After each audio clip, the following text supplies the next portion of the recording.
ครับสมควรแก่เวลานิมนต์พระภิกษุสงฆ์เจริญพรแม่ชีโยคีคุกเข่าขาพระพร้อมกัน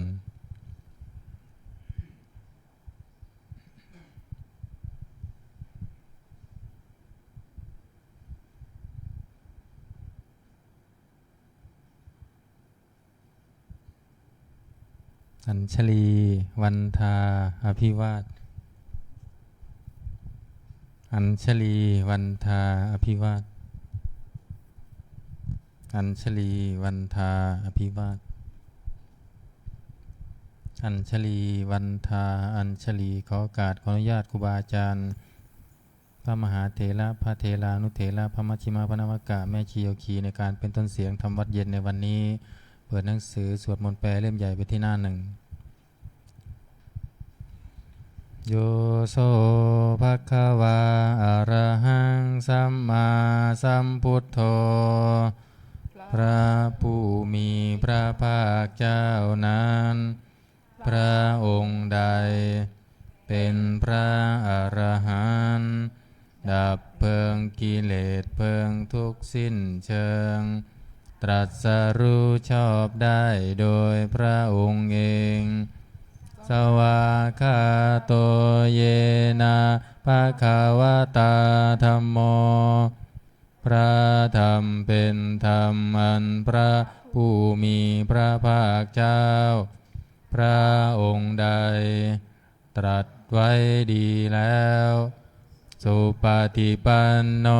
ยัสสะภะคะวะโตสาวกสังโฆพระสงฆ์สาวกของพระผู้มีพระภาคเจ้าพระองค์ใดปฏิบัติดีแล้วภวันตังสัทธัมมังสัสสังฆังอิเมหิสการะหิยะถาระหังอาโรปิเตหิอภิปูชยามาข้าพระเจ้าทั้งหลายขอบูชาอย่างยิ่งซึ่งพระผู้มีพระภาคเจ้าพระองค์นั้นพร้อมทั้งพระธรรมและพระสงฆ์ด้วยเครื่องสักการะทั้งหลายเหล่านี้อันยกขึ้นตามสมควรแล้วสาธุโนพันเตภควาสุจิราปรินิพุตโตปิ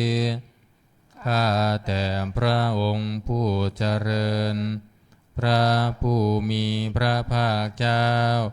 แม้ปรินิพพานนานแล้ว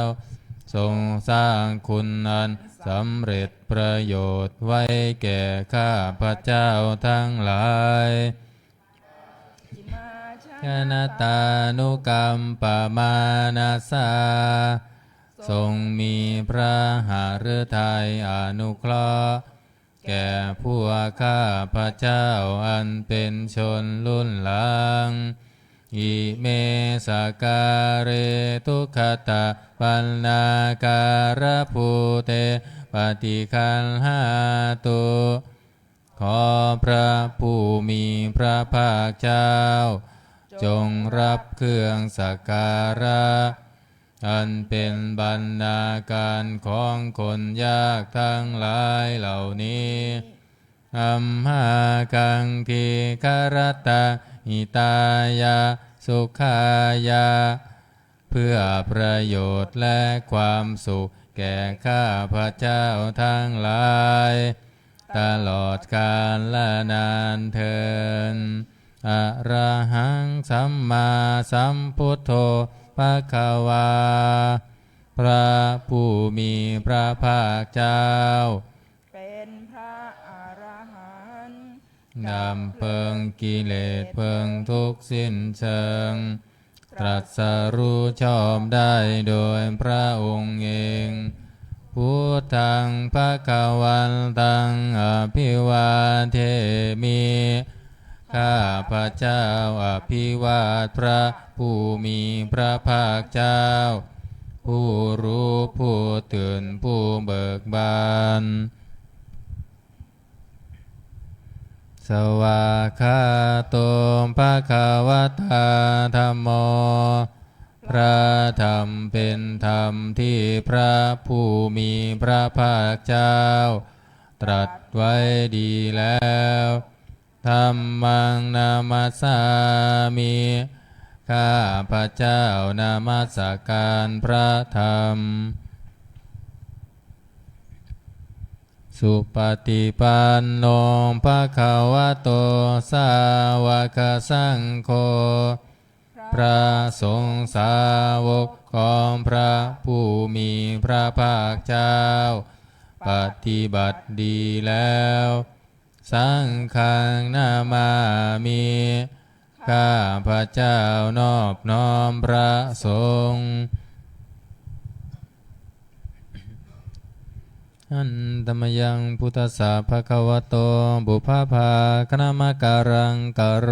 มาเสนะโม ตัสสะภะคะวะโตขอนอบน้อมแด่พระผู้มีพระภาคเจ้าพระองค์นั้นอะระหะโตซึ่งเป็นผู้ไกลจากกิเลสสัมมาสัมพุทธัสสะตรัสรู้ชอบได้โดยพระองค์เองนะโมตัสสะภะคะวะโตขอนอบน้อมแด่พระผู้มีพระภาคเจ้าพระองค์นั้นอะระหะโตซึ่งเป็นผู้ไกลจากกิเลสสัมมาสัมพุทธัสสะตรัสรู้ชอบได้โดยพระองค์เองนะโมตัสสะภะคะวะโตขอนอบน้อมแด่พระผู้มีพระภาคเจ้าพระองค์นั้นอะระหะโตซึ่งเป็นผู้ไกลจากกิเลสสัมมาสัมพุทธัสสะตรัสรู้ชอบได้โดยพระองค์เองเปิดหนังสือไปที่หน้า19อันตมยังพุทธานุสตินายังกโรมาเสตังโคปนาภะคะวันตังเยวังกัลยาโนกิติสัทโธอะภุคโตก็กิตติศักดิ์อันงามของพระผู้มีพระภาคเจ้านั้นได้ฟุ้งไปแล้วอย่างนี้ว่าอิติปิโสภควาเพราะเหตุอย่างนี้พระผู้มีพระภาคเจ้านั้นอะระหังเป็นผู้ไกลจากกิเลสสัมมาสัมพุทโธเป็นผู้ตรัสรู้ชอบได้โดยพระองค์เองชาจารณะสัมปันโนเป็นผู้ถึงพร้อมด้วยวิชาและจารณะสุขโต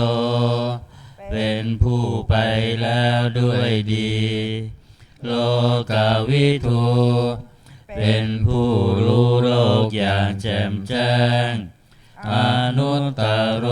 ปุริสัทธามาสารถิเป็นผู้สามารถฝึกบุรุษที่สมควรฝึกได้อย่างไม่มีใครยิ่งกว่าสัทธาเทวมนุษย์สานังเป็นครูผู้สอนของเทวดาและมนุษย์ทั้งหลายพุทโธเป็นผู้รู้ผู้ตื่นผู้เบิกบานด้วยธรรม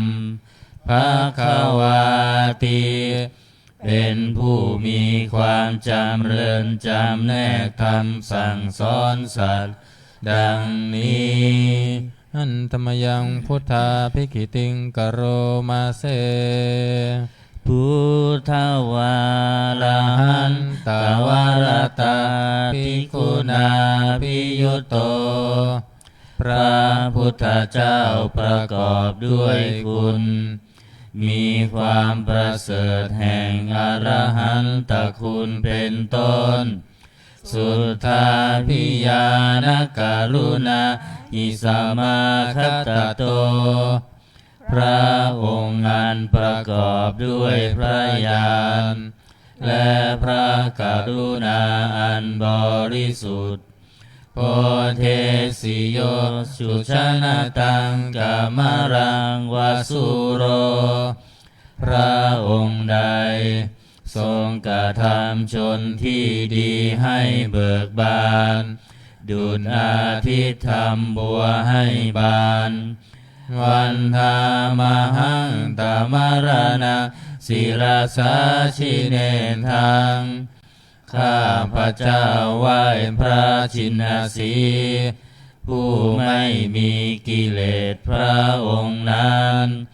ด้วยเสียงกล่าวพุทโธโยสัมภปาลินังสารนังเขมามุตตมังพระพุทธเจ้าพระองค์ใดเป็นสารณะอันเกษมสูงสุดของสัตว์ทั้งหลายปัทมานุสติทานังวันทามิตังสิเรนะหังข้าพระเจ้าไหว้พระพุทธเจ้าพระองค์นั้นอันเป็นที่ตั้งแห่งความระลึกองค์ที่หนึ่งด้วยเสียงกล่าวพุทธัสสะหัสสมิทาโสวะพุทโธเมสามิกิสโรข้าพระเจ้าเป็นทาสของพระพุทธเจ้าพระพุทธเจ้าเป็นนายมีอิสระเหนือข้าพระเจ้าพุทโธทุกขัสสะคาตาจวิทาตาจหิตัสสะเมพระพุทธเจ้าเป็นเครื่องกำจัดทุกข์และทรงไว้ซึ่งประโยชน์แก่ข้าพระเจ้าพุทธัสสะหังนิยาเทมิสรีรันชีวิตันจิตังข้าพระเจ้ามอบกายถวายชีวิตนี้แด่พระพุทธเจ้าวันทันโตหังจาริสามิพุทธัสเสวสุโพธิตังข้าพระเจ้าผู้ไหวอยู่จากประพฤติตามซึ่งความตรัสรู้ดีของพระพุทธเจ้านาติเมสารนังอันยังพุทโธเมสารนังวรังสารณะอื่นของข้าพระเจ้าไม่มีพระพุทธเจ้าเป็นสารณะอันประเสริฐของข้าพระเจ้าเอเทนะสัจจวัชเชนะวัตเตยังสัทธุสาสเนด้วยการกล่าวคำสัตย์นี้ข้าพระเจ้าพึงเจริญในพระศาสนาของพระศาสดาพุทธังเมวันธมาเนนะยังบุญยังปัสสุตังอิทาข้าพระเจ้าผู้ไหวอยู่ซึ่งพระพุทธเจ้าได้ขวนขวายบุญใดในบัดนี้สัพเพปิอันตรายาเมมเหสุตัสสะเตชัสสะอันตรายทั้งปวงอย่าได้มีแก่ข้าพระเจ้าด้วยเดชแห่งบุญนั้นนวาจายาวเจตสาวาด้วยกายก็ดีด้วยวาจาก็ดีด้วยใจก็ดีพุทเทกุกัมมังปะกะตังมายายังกรรมหน้าติเตียนอันใดท ที่ข้าพระเจ้ากระทำแล้วในพระพุทธเจ้าพุทโธปฏิคันหาตัวชยันตังขอพระพุทธเจ้าจงงดซึ่งโทษล่วงเกินนานการันตะเรสังวริตุงวาพุทเทเพื่อการสำรวมระวังในพระพุทธเจ้าในการต่อไปหันธรรมยังธรรมานุสตินายังกโรมาเสสวาคาโตภะคะวะตาธัมโมพระธรรมเป็นสิ่งที่พระผู้มีพระภาคเจ้าตรัสไว้ดีแล้วสันทิฏฐิโกเป็นสิ่งที่ผู้ศึกษาและปฏิบัติพึงเห็นได้ด้วยตนเองอาการิโก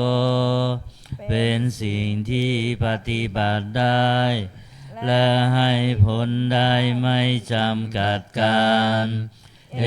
หิปัสสิโกเป็นสิ่งที่ควรกล่าวกับผู้อื่นว่าท่านจงมาดูเถิด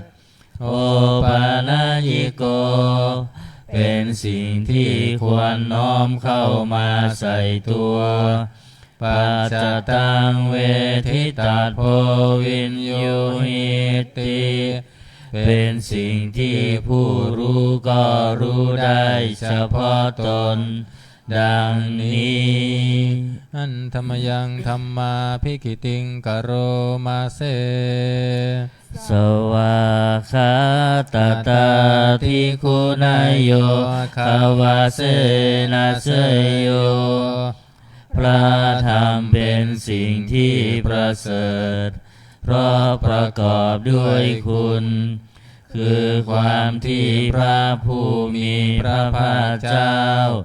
ตรัสไว้ดีแล้วเป็นต้นโยมัคคปากัมปริย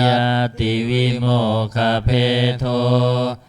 เป็นธรรมมันจำแนกเป็นมรรคผลปริยัติและนิพพานธัมโมกุโลกัปปตนาตถาธาริธารีเป็นธรรมทรงไว้ซึ่งผู้ทรงธรรมจากการตกไปสู่โลกที่ชั่ววันธามหังธรรมหารังวรธรรมเมตังข้าพระเจ้าไหว้พระธรรมอันประเสริฐนั้นอันเป็นเครื่องขจัดเสียซึ่งความมืดธัมโมโยสัพพปารินังสารนังเขมามุตตมังพระธรรมใดเป็นสารณะอันเกษมสูงสุดของสัตว์ทั้งหลายทุติยานุสติทานังวันทามิตังสิเรนะหังข้าพระเจ้าไหว้พระธรรมนั้นอันเป็นที่ตั้งแห่งความระลึกองค์ที่สองด้วยเสียงกล่าวธัมมัสสาหัสสมิทาโสวะธัมโมเมสามิกิสโรข้าพระเจ้าเป็นทาสของพระธรรมพระธรรมเป็นนายมีอิสระเหนือข้าพระเจ้าธัมโมทุกขัสสะคาตาจะวิทาตาจะหิตัสสะเมพระธรรมเป็นเครื่องกำจัดทุกข์และทรงไว้ซึ่งประโยชน์แก่ข้าพระเจ้าธัมมัสสาหังนิยาเทมิสรีรันชีวิตันจิทังข้าพระเจ้ามอบกายถวายชีวิตนี้แด่พระธรรมวันทันโตหังจริสามิธรรมเสวสุธรรมตังข้าพระเจ้าผู้ไหวอยู่จากพระพฤติตาม ซึ่งความเป็นธรรมดีของพระธรรมนาทิเมสรนังอัญญังธัมโมเมสรนังวรังสรณะอื่นของข้าพระเจ้าไม่มีพระธรรมเป็นสรณะอันประเสริฐของข้าพระเจ้าเอเตนะสัจวัชเชนะวัตตยังสัทธุสาสเนด้วยการกล่าวคำสัตย์นี้ข้าพระเจ้าพึงเจริญในพระศาสนาของพระศาสดาธัมมังเมวันธมาเนนะยังปุญญังปสุตังอิทาข้าพระเจ้าผู้ไหวอยู่ซึ่งพระธรรมได้ขวนขวายบุญใดในบัดนี้สัพเพปิยันตรายามิมเหสุตัสสะเตชะสาอันตรายทั้งปวงอย่าได้มีแก่ข้าพระเจ้าด้วยเดชแห่งบุญนั้นกายเยนะวาจายะวะเจตัสสาวาด้วยกายก็ดีด้วยวาจาก็ดีด้วยใจก็ดีธัมเมกุกัมมังปะกตังมายายังกรรมหน้าติเตียนอันใดที่ข้าพระเจ้ากระทำแล้วในพระธรรมธัมโมปฏิคันหาตัวชยันตังขอพระธรรมจงงดซึ่งโทษล่วงเกินอันนั้นการันตะเรสังวริตุงวธรรมเมเพื่อการสำรวมระวังในพระธรรมในการต่อไปอันธรรมยังสังขานุสตินายังกโรมาเสสุปฏิปันโนภะคะวะโตสาวกสังโฆทรงสาวกของพระผู้มีพระภาคเจ้าปฏิบัติดีแล้วอุชุปฏิปันโนภะคะวะโตสาวกสังโฆทรงสาวกของพระผู้มีพระภาคเจ้าปฏิบัติตรงแล้วยายะปฏิปันโนภะคะวะโตสาวกสังโฆทรงสาวกของพระผู้มีพระภาคเจ้าปฏิบัติเพื่อรู้ธรรมเป็นเครื่องออกจากทุกข์แล้วสามีจิปฏิปันโนภะคะวะโตสาวกสังโฆทรงสาวกของพระผู้มีพระภาคเจ้าปฏิบัติสมควรแล้วยะทิทางได้แก่บุคคลเหล่านี้คือจัตตาริปุริสยุคานิอัตถปุริสบุคลาคู่แห่งบุรุษสี่คู่นับเรียงตัวบุรุษได้8บุรุษเอสะภะคะวะโตสาวกสังโฆนั่นแหละสงฆ์สาวกของพระผู้มีพระภาคเจ้าอาหุนายโยเป็นสมควรแก่สักการะที่เขานำมาบูชาปาหุนายโยเป็นสมควรแก่สักการะที่เขาจัดไว้ต้อนรับทักขินายโยเป็นผู้ควรรับทักษิณาทานอัญชาริการณิโยเป็นผู้ที่บุคคลทั่วไปควรทำอัญชารีอนุตตรังปุญญเขตังโลกัสสติเป็นเนื้อนาบุญของโลกไม่มีนาบุญอื่นยิ่งกว่าดังนี้ หันธรรมยังสังฆาภิกิติงกโรมาเส สัทธัมมโชสุปฏิปัตติคุณาภิยุตโตพระสงฆ์ที่เกิดโดยพระสัทธรรมประกอบด้วยคุณมีความปฏิบัติดีเป็นต้นโยธัมพิโทอริยบุคคลสังฆเสโทเป็นหมู่แห่งพระอริยบุคคลอันประเสริฐแปดจำพวกศีราธิธรรมปวาราสยกายจิตโตมีกายและจิตอันอาศัยธรรมมีศีลเป็นต้นอันบวรวันหามหังธรรมาริยานาคานังสุสุทังข้าพระเจ้าไหว้หมู่แห่งพระอริยเจ้าเหล่านั้นอันบริสุทธิ์ด้วยดีสังโฆโยสัพพปาลินังสารนังเขมมุตตมังพระสงฆ์หมู่ใดเป็นสารณะอันเกษมสูงสุดของสัตว์ทั้งหลายตติยานุสติทานังวันทามิตังสิเรนะหังข้าพระเจ้าไหว้พระสงฆ์หมู่นั้นอันเป็นที่ตั้งแห่งความระลึกองค์ที่สามด้วยเสียงกล่าวสังฆาสาหัสมิทาโสวะสังโฆเมสามิกิสโรข้าพระเจ้าเป็นทาสของพระสงฆ์พระสงฆ์เป็นนายมีอิสระเหนือข้าพระเจ้าสังโฆทุกขัสสะคาตาจวิทาตาจหิตัสสะเมพระสงฆ์เป็นเครื่องกำจัดทุกข์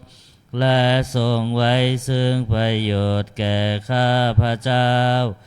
สังฆาสาหังนิยาเทมิสรีรันชีวิตันจิทังข้าพระเจ้ามอบกายถวายชีวิตนี้แด่พระสงฆ์วันทันโตหังจาริสามิสังฆาโสปฏิปันนตังข้าพระเจ้าผู้ไหวอยู่จากประพฤติตามซึ่งความปฏิบัติดีของพระสงฆ์นาทิเมสารนังอัญญังสังโฆเมสารนังวรังสารณะอื่นของข้าพระเจ้าไม่มีพระสงฆ์เป็นสารณะอันประเสริฐของข้าพระเจ้าเอเตนะสัจจวัชเชนะวัตตยังสัทธุสาสเนด้วยการกล่าวคำสัตย์นี้ข้าพระเจ้าพึงเจริญในพระศาสนาของพระศาสดาสังฆังเนวันธรรมาเนนะยังปุญญังปสุตังอิทาข้าพระเจ้าผู้ไหวอยู่ซึ่งพระสงฆ์ได้ขวนขวายบุญใดในบัดนี้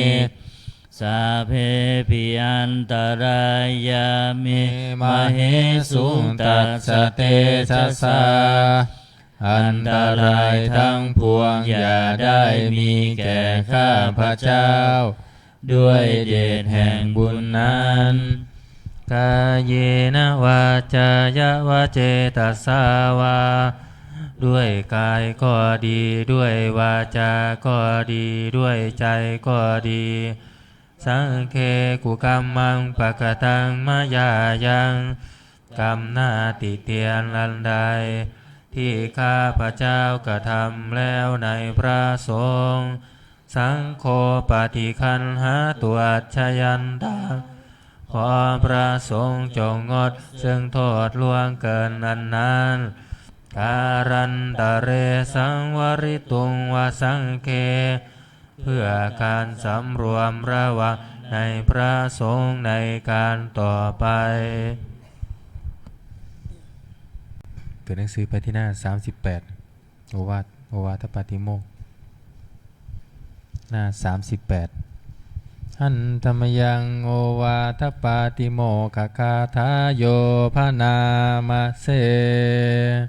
สัพพะปาปัสสะอาการนังการไม่ทำบาปทั้งปวงกุศลสุปสัมปทาการทำกุศลให้ถึงพร้อมสัจจิตตปริโยทปนังการชำระจิตของตนให้ขาวรอบเอตังพุทธานาสาสนังทำ3อย่างนี้เป็นคำสั่งสอนของพระพุทธเจ้าทั้งหลายขันติปรมังตโปติติฆาขันติคือความอดกลั้นเป็นธรรมเครื่องเผากิเลสอย่างยิ่งนิพพานังปรมังวทันติพุทธาผู้รู้ทั้งหลายกล่าวพระนิพพานว่าเป็นธรรมอันยิ่งนาหิปภัชชิโตปรูปคาติผู้กำจัดสัตว์อื่นอยู่ไม่ชื่อว่าเป็นบรรพชิตเลยสามโนโหติปรังวิเหทายันโตผู้ทำสัตว์อื่นให้ลำบากอยู่ไม่ชื่อว่าเป็นสมณะเลยอนุปวาโทอนุปคาโตการไม่พูดร้ายการไม่ทำร้ายปาติโมกเขจะสังวโรการสำรวมในปาติโมกข์มาตัญยุตตาจะพัตตัสสมิงความเป็นผู้รู้ประมาณในการบริโภคปันตัญจะสยนาสนังการนอนการนั่งในที่อันสงัดอาทิจิตเตจะอาโยโคความมันประกอบในการทำจิตให้ยิ่งเอตังพุทธานาสาสนังทำ6อย่างนี้เป็นคำสั่งสอนของพระพุทธเจ้าทั้งหลายเปิดมาหน้า27หันธรรมยังอติตาปัจเจเวคณาปาทังพนามาเสอาชมายาอัปปัจเจเวคิตวายังจีวรังปริพุตังจีวรใดอันเรานุ่งห่มแล้วไม่ทันพิจารณาในวันนี้ตังยาวะเทวาสิตัสสะปฏิฆาตายาจีวรนั้นเรานุ่งห่มแล้วเพียงเพื่อบำบัดความหนาวอุณหัสสะปฏิฆาตายาเพื่อบำบัดความร้อนดังสมกัสสวาตาตัมปสิริงสัพพสัมผัสสานังปฏิฆาตายาเพื่อบำบัดสัมผัสนั้นเกิดจากเรือบยุงลมแดดและสัตว์เลื้อยคลานทั้งหลายยาวะเทวะหิริโกปินาปฏิชาธานาทังและเพียงเพื่อปกปิดอวัยวะอันให้เกิดความละอายอาชมายาอัปปัจเจเวคิตวายโยปินทปาโตปริพุตโตบิณฑบาตใดอันเราฉันแล้วไม่ทันพิจารณาในวันนี้ โสเนวะทวายะบิณฑบาตนั้นเราฉันแล้วไม่ใช่เป็นไปเพื่อความเพลิดเพลินสนุกสนานนามาทายะไม่ใช่เป็นไปเพื่อความเมามันเกิดกำลังพลังทางกายนามันธานายะไม่ใช่เป็นไปเพื่อประดับนาวิภูสนายะไม่ใช่เป็นไปเพื่อตกแต่งยาวะเทวะอิมัสสกายสัทธิติยาแต่ให้เป็นไปเพื่อความตั้งอยู่ได้แห่งกายนี้ยาปนายะเพื่อความเป็นไปได้ของอัตภาพวิหิงสุปารติยาเพื่อความสิ้นไปแห่งความลำบากทางกายพระมัจจริยานุคหายะเพื่ออนุเคราะห์แก่การประพฤติพรหมจรรย์อิติปุรานันจะเวทนาปฏิหังคามิด้วยการทำอย่างนี้เราย่อมระงับเสียได้ซึ่งทุกขเวทนาเก่าคือความหิวนาวันจะเวทนังนาอุปาเทสามิและไม่ทำทุกขเวทนาใหม่ให้เกิดขึ้นยาตราจะเมภวิสติอนวัชตาจะภาสุวิหาโรจาติอันหนึ่งความเป็นไปโดยสะดวกแห่งอัตภาพนี้ด้วยความเป็นผู้หาโทษมิได้ด้วยและความเป็นอยู่โดยผาสุกด้วยจะมีแก่เราดังนี้อาชมยาอัปปัจเจเวคิตวายังเสนาสนังปริพุตังเสนาสนะใดเราใช้สอยแล้วไม่ทันพิจารณาในวันนี้ตังยาวะเทวสิตัสสะปฏิฆาตายะเสนาสนะนั้นเราใช้สอยแล้วเพียงเพื่อบำบัดความหนาวอุณหัสสะปฏิฆาตายะเพื่อบำบัดความร้อนดังสมกาสวาตาตาปัสสิริงสัพพสัมผัสสานังปฏิฆาตายะเพื่อบำบัดสัมผัสนั้นเกิดจากเหลือบยุงลมแดดและสัตว์เลื้อยคลานทั้งหลายยาวะเทวะอุตุปาริสยวิโนทนังปฏิสัลลานารามัทังเพียงเพื่อบรรเทาอันตรายอันพึงมีจากดินฟ้าอากาศและเพื่อความเป็นผู้ยินดีอยู่ได้ในที่หลีกเล่นสำหรับภาวนาอาชมยาอัปปัจเจเวคิตวายโยคิรานะปัจจยาเพสัชปาริคาโรปาริพุตโตคิรานะเพสัชบริขารใดอันเราบริโภคแล้วไม่ทันพิจารณาในวันนี้โสยาวะเทวะอุปันนานังเวยาภาธิกานังเวทนานังปฏิฆาตายะคิรานาเพสัชบริขารนั้นเราบริโภคแล้วเพียงเพื่อบำบัดทุกขเวทนาอันบังเกิดขึ้นแล้วมีอาพาธต่างๆเป็นมูล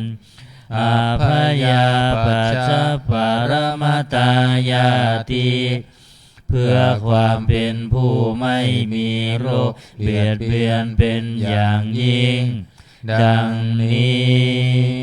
อันธรรมยังอุทิศนาทิฏฐานาคาทาโยพนามาเส อิมินาบุญญากรรมเมนะด้วยบุญนี้อุทิศให้อุปัชฌายาคุณุตตราอุปัชฌาย์ผู้เลิศคุณอาจาริยุปการาจาและอาจารย์ผู้เกื้อหนุนมาตาปิตาจายาตกาทั้งพ่อแม่และพวงญาติสุริโยจันทิมาราชาสุนจันทร์และราชาคุณาวันตานาราปิจาผู้ทรงคุณหรือผู้สูงชาติพระมาลาจาอินทาจาพรหมานและอินทราชโลกปาราชเทวตาทั้งถวยเทพและโลกบาลยาโมมิตามนุสสาจายมราชมนุษย์มิตรมัชฌตาเวริกาปิจาผู้เป็นกลางผู้จ้องพานสัพเพสัตตาสุขีหนตุ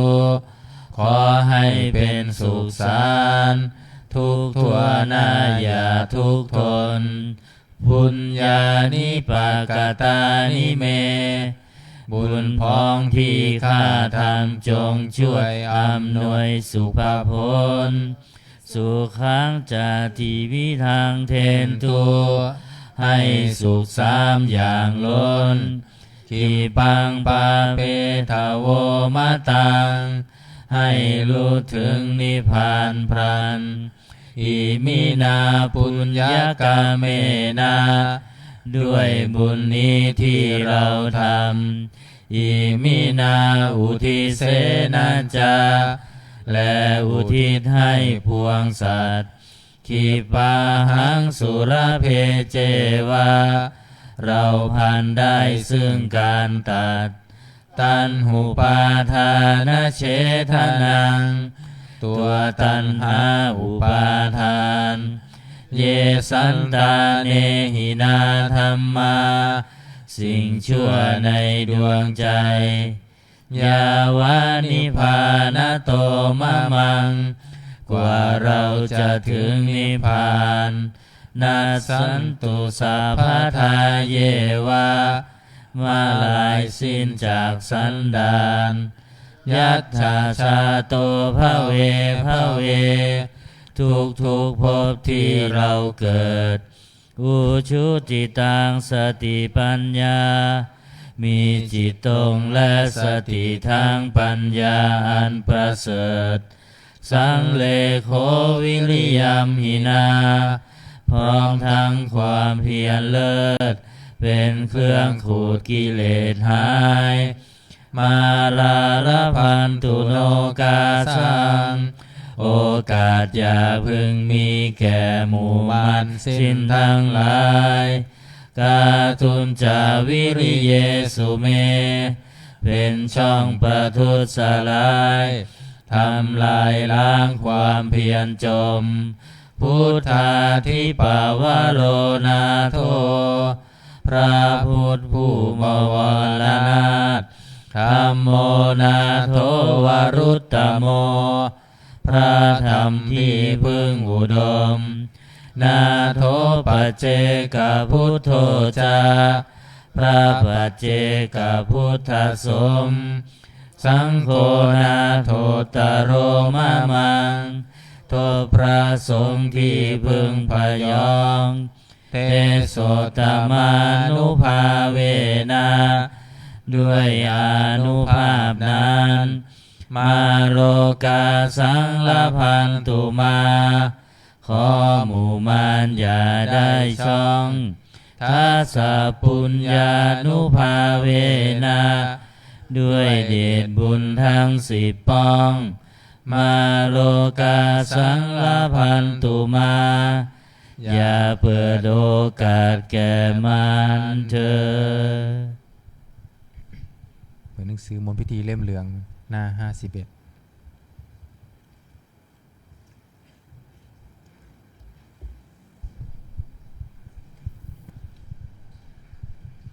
หน้า51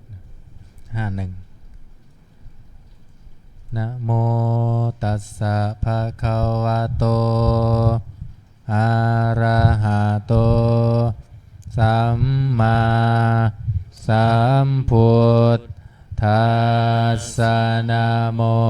ตัสสะภะคะวะโตอะระหะโตสัมมาสัมพุทธัสสะนะโมตัสสะภะคะวะโตอะระหะโตสัมมาสัมพุทธัสสะพุทธังสรณังคัจฉามิธัมมังสรณังคัจฉามิสังฆังสรณังคัจฉามิทุติยัมปิพุทธังสรณัง กัจฉามิทุติยัมปิธัมมังส สารนังกัจฉามิทุติยัมปิสังฆังสารนังกัจฉามิตติยัมปิพุทธังสารนังกัจฉามิตติยัมปิธัมมังสารนังกัจฉา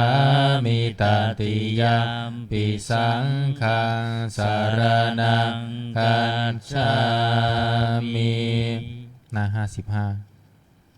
นะโมอะระหะโตสัมมาสัมพุทธัสสะมะเหสิโนนะโมอุตตมะธัมมัสสะสวะคาตะเสวะเตนิธานะโมมหาสังฆัสสะปิวิสุทธาสีลทิฏฐิโนนะโมโอมาตยารัตทัสสะรัตนัตตยัสสะสาธุกังนะโมโอมัคคาติตัสสะตันสวัตถุตยัสสะปินะโมการัมปะภาเวนาวิคัตฉันตุมปันทวานะโมการานุภาเว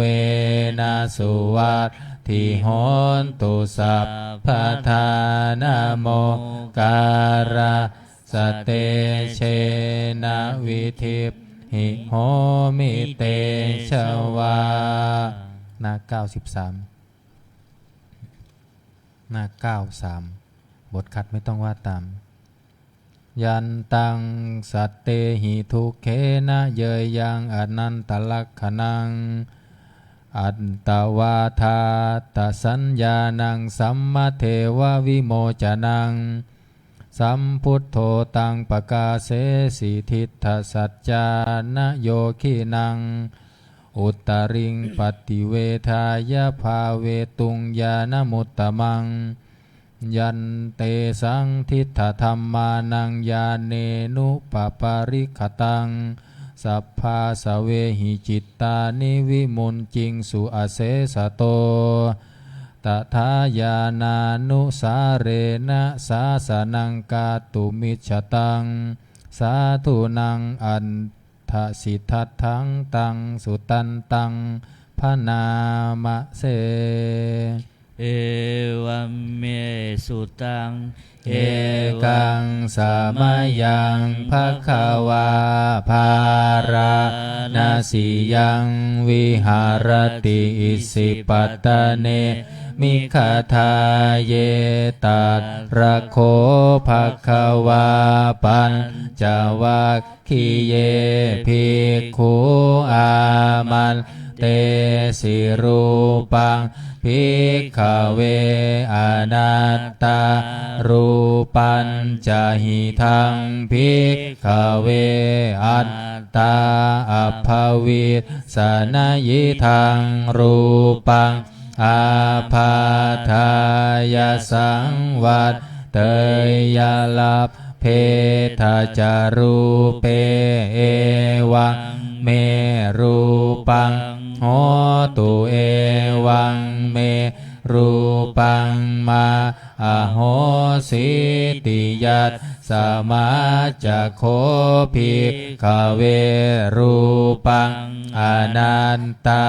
ตัสสมารูปังอาพาทายสังวัตตตินัจจลับภติรูเปเอวังเมรูปังโหตุเอวังเมรูปังมาอโหสิติเวทนาอนัตตาเวทนาจหิทังภิกขเวอัตตาอัพพวิสสนยิทังเวทนาอา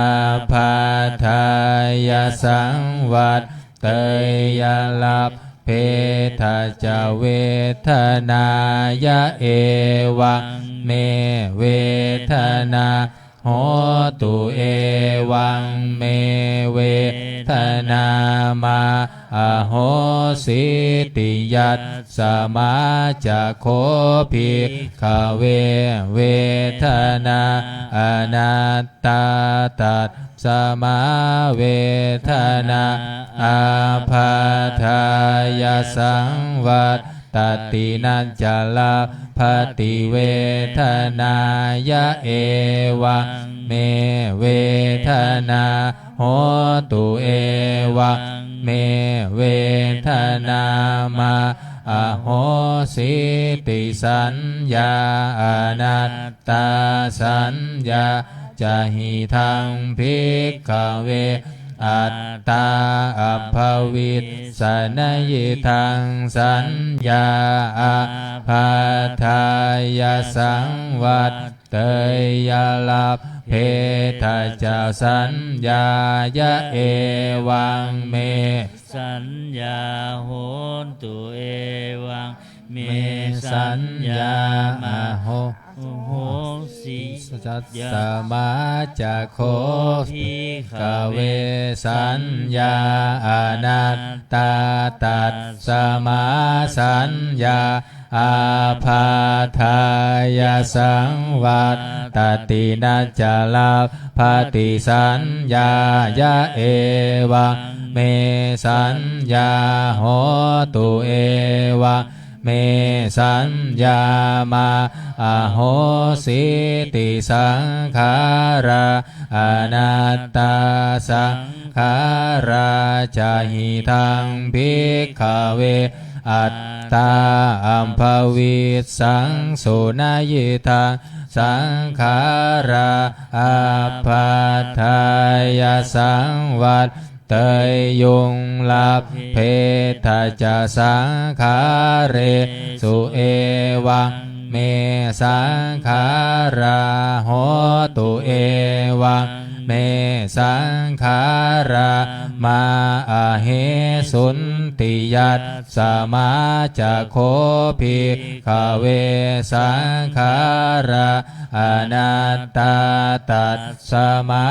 สังขาราอาพาทา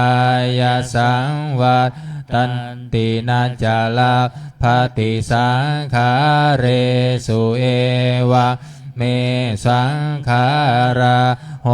ตุเอวังเมสังขารามาอะเหสุนติวิญญาณังอนันตาวิญญาณัญจหิทังภิกขเวอัตตาอัพพวิสสนยิทังวิญญาณังอา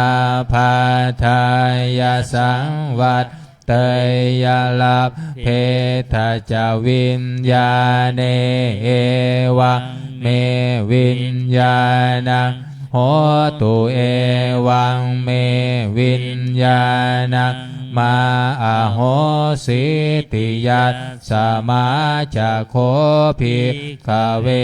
วิญญาณังอนันตตัสสมาวิญญาณังอาภาธายาสั สั ง งวัตตินัจจลาภติวิญญาเนเอวังเมวิญญาณังโหตุเอวังเมวิญญาณังมาอโหสิติตังกิงมันยัตถภิกขเวรูปังนิจจังวาอนิจจังวาติอนิจจังพันเตยัมปนานิจจังทุกขังวาตังสุขังวาติทุกขังพันเตยัมปนานิจจังทุกขังวิปริณามธรรมังกันลังนุตังสมานุปัสสิตุงเอตังมะมะเอโสหามัสสามิเอโสเมอัตตาติโนเหตังพันเตตังกิงมัญญัตถภิกขเวเวทนานิจจาวาอนิจจาวาติอนิจจาพันเตยัมปนานิจจังทุกขังวาตังสุขังวาติทุกขังพันเตยัมปนานิจจังทุกขังวิปริณามธรรมังกันลังนุตังสมานุปัสสิตุงเอตังมะมะเอโสหามัสสามิเอโสเมอัตตาติโนเหตังพันเตตังกิงมัญญัตถภิกขเวสัญญานิจจาวาอนิจจาวาติอนิจจาพันเตยัมปนานิจจังทุกขังวาตังสุขังวาติทุกขังพันเตยัมปนานิจจังทุกขังวิปริณามธรรมังกันลังนุตังสมานุปัสสิตุงเอตังมะมะเอโสหามัสสามิเอโสเมอัตตาติโนเหตังพันเตตังกิงมัญญัตถภิกขเวสังขารานิจจาวาอนิจจาวาติอนิจจาพันเตยัมปนานิจจังทุกขังวาตังสุขังวาติทุกขังพันเตยัมปนานิจจังทุกขังวิปริณามธรรมังกันลังนุตังสมานุปัสสิตุงเอตังมะมะเอโสหามัสสามิเอโสเมอัตตาติโนเหตังพันเตตังกิงมัญญัตถภิกขเว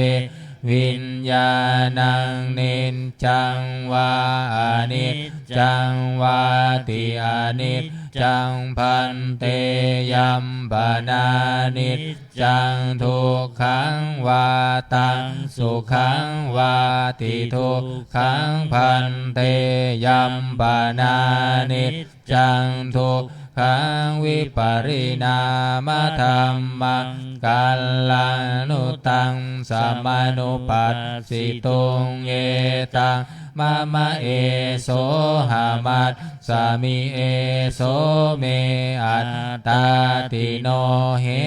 ตังพันเตตัสสมาติหาภิกขเวยังกินจิรูปังอติตานาคต ปัญจุปันนังอัจฉัตตังวาพาหิทาวาโอลาลิกังวากุสุมังวาหิ หินังวาปานิตังวา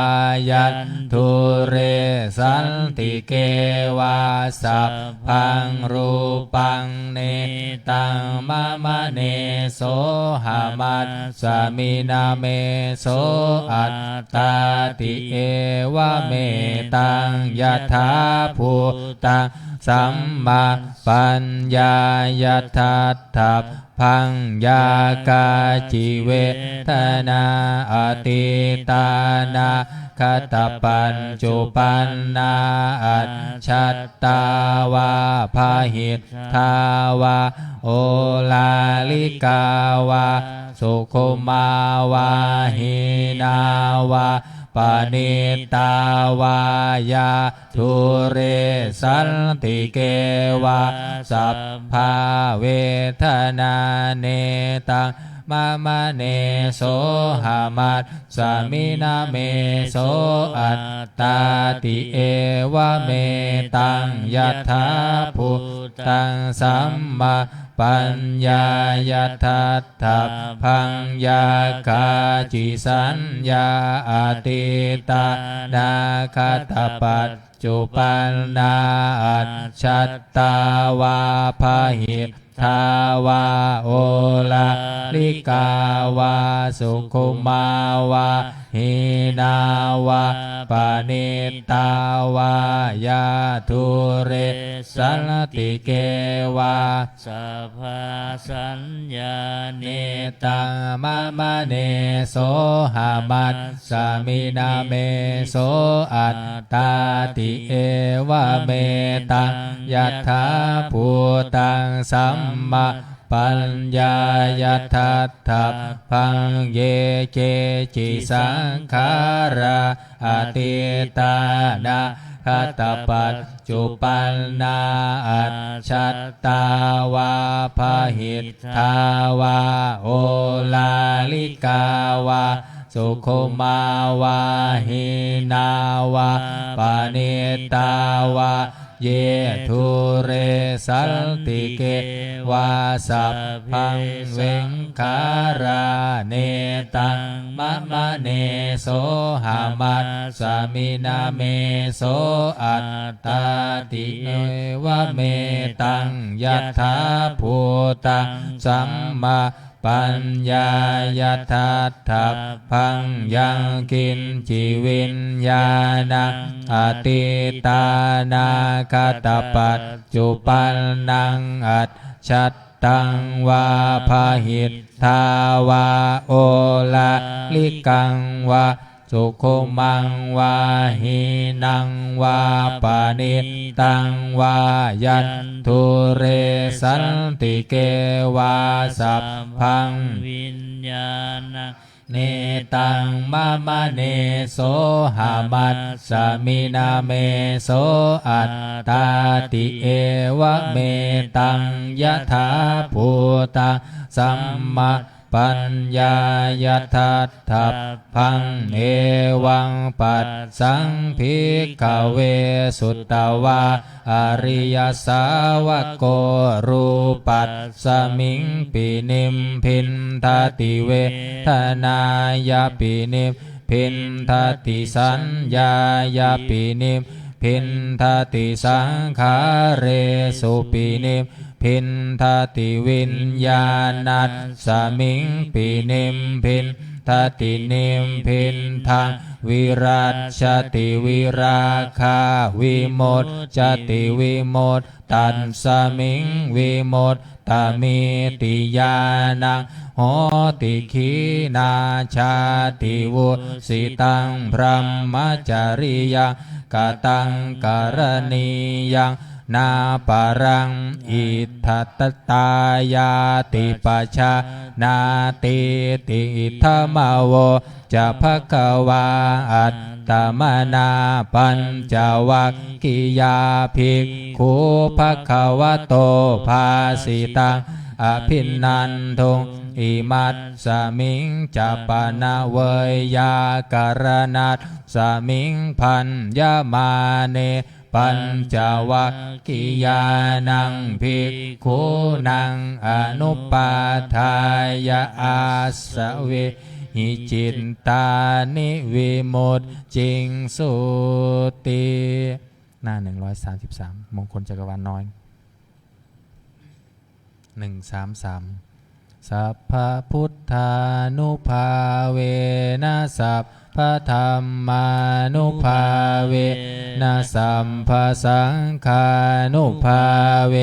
นะพุทธรัตนังธัมมรัตนังสังฆรัตนังตินนังรัตนานังอนุภาเวนะจตุราสีติสหสัทธัมมัคคันธานุภาเวนะปิตากัตตายานุภาเวนะชินนาสาวกานุภาเวนะสัมเพเตโรคาสัพเพเตพยาสัพเพเตอันตรายาสัพเพเตอุปปัตถวาสัพเพเตทุนนิมิตตาสัพเพเตอวมังคาราวินัสสันตุอายุวัตตะโกธนวัตตะโกสิริวัตตะโกยัสสวัตตะโกภาลวัตตะโกวันนาวัตตะโกสุขวัตตะโกโหนตุสัพพะทาทุกขโรภคยาเวลาโสกาสัตตุจุปันทวาอเนกาอันตรายาปิวินัสสันตุจเตชะสา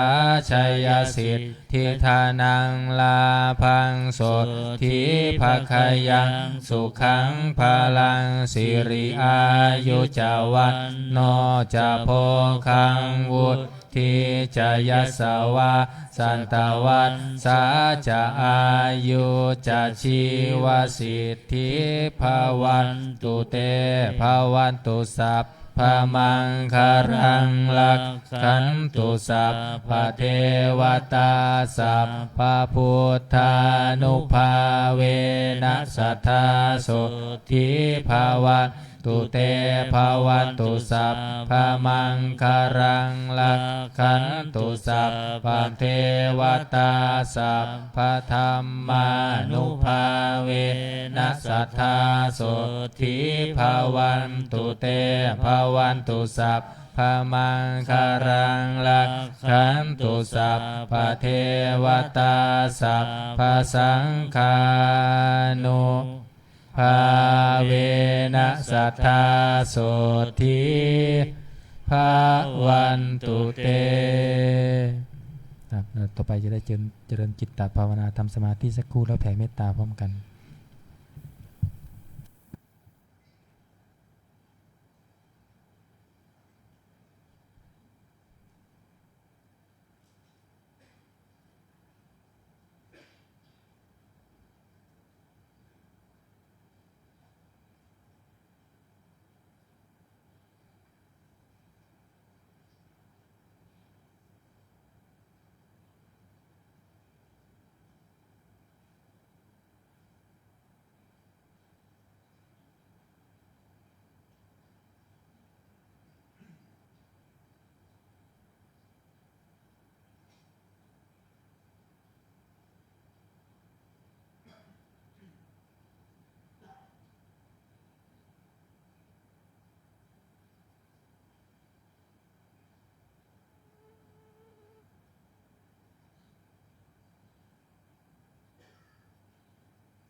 สมควรแก่เวลา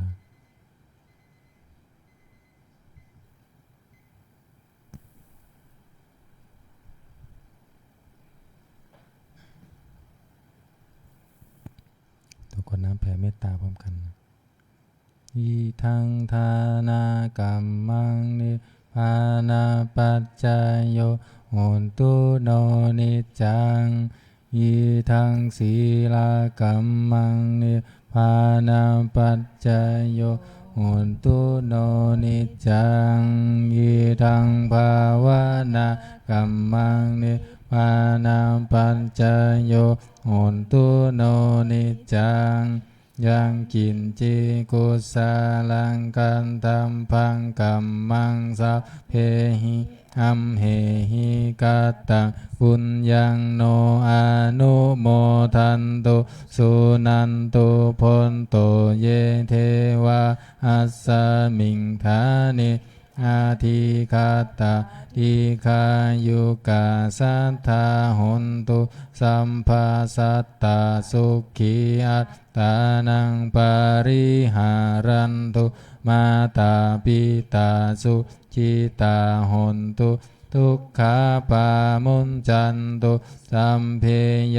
ตากาสุขิตาหนตุทุกขาปามุนจันตุสัมเพอายตากาสุขิตาหนตุทุกขาปามุนจันตุสัมเพปิสาสัพเพ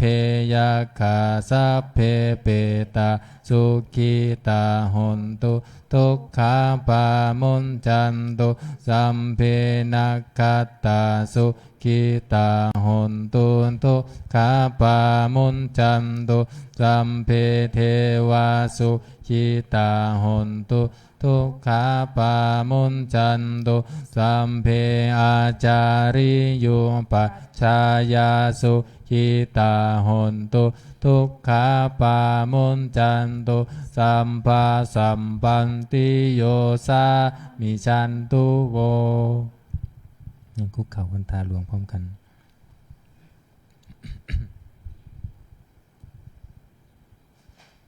วันทามิพุทธังสัมภาเมวะโทสังฆามะทาเมพันเตวันทามิธัมมาสัมภาเมวะโทสังฆามะทาเมพันเตวันทามิสังฆังสัพพะเมวะโทสังฆามะทาเมพันเตวันทามิคารุอุมปัชฌายาจาริเยสัพพะเมวะโทสังฆามะทาเมพันเตวันทามิกัมมัฏฐานังสัพพะเมวะโทสังฆามะทาเมพันเตวันทามิอาราเมปันทัสสีมังสัพพะเมวะโทสังฆามะทาเมพันเตวันทามิเจติยังสัมภะสัมภัฏฐาเนสุปฏิทิตาสารีระธาตุมหาโพธิพุทธารูปังสักกาลังสันธานาคาโลเกเท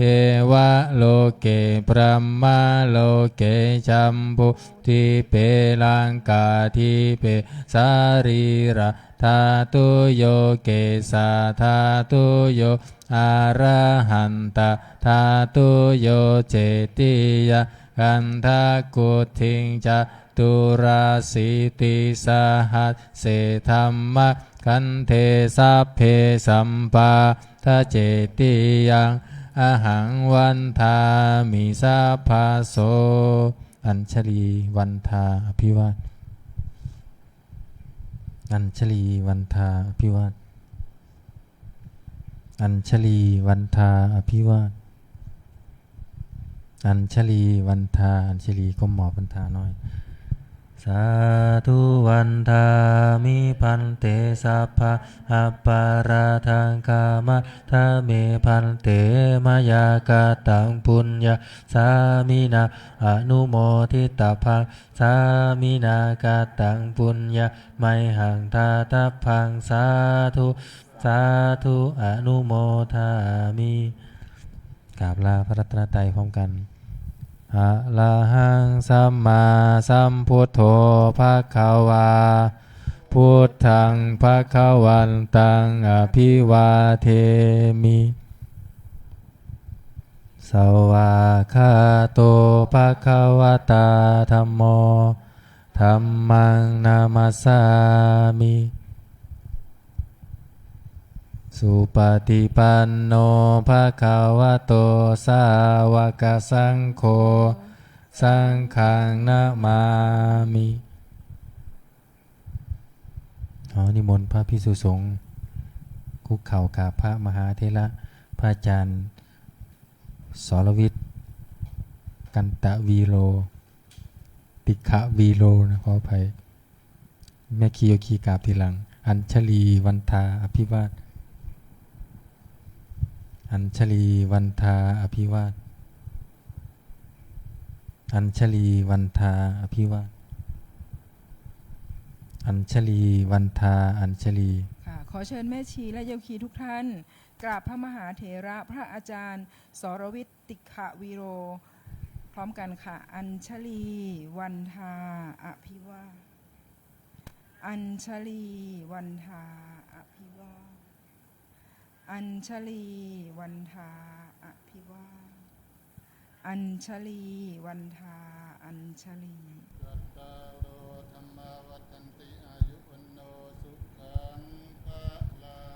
สาธุสาธุสาธุวันนี้วันโกนไม่ต้องเก็บอาสนะนะครับเก็บเฉพาะหนังสือประชาสัมพันธ์ถึงโยคีหญิงนะคะวันนี้วันโกนเก็บหนังสือนะคะ